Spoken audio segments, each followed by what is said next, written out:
আমার আল্লাহ রাব্বুল আলামিন পবিত্র কুরআনুল কারীমের সূরা বাকারার 152 নম্বর আয়াতের মধ্যে আমার আল্লাহ ইরশাদ করেন, ফাযকুরুনি আযকুরকুম ওয়াশকুরুলি ওয়ালা তাকফুরুন।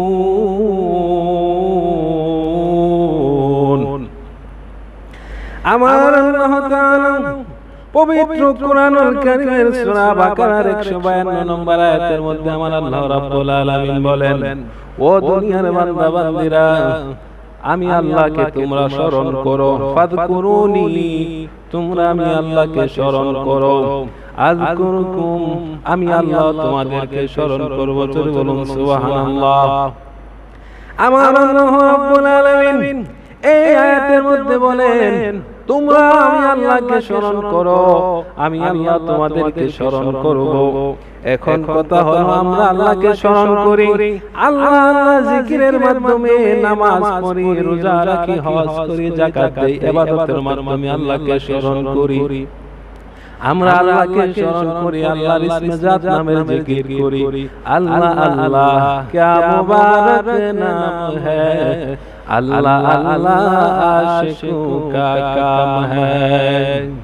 আমরা আল্লাহর জিকির করি, আমরা আল্লাহর ইবাদত করি, ইবাদতের মাধ্যমে আল্লাহকে স্মরণ করি।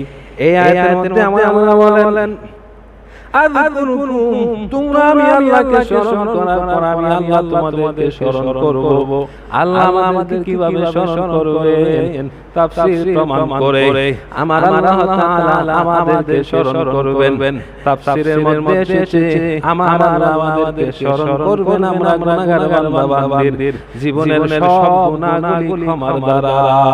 চিৎকার করে বলুন সুবহানাল্লাহ। আল্লাহ তাআলা আমাদেরকে স্মরণ করবেন, আল্লাহ আমাদেরকে স্মরণ করবেন আমাদের গুনাহ ক্ষমার দ্বারা। গফুরুর রহিম নাম তোমার আল্লাহ, আল্লাহু আল্লাহ, রহিম রহমান নাম তোমার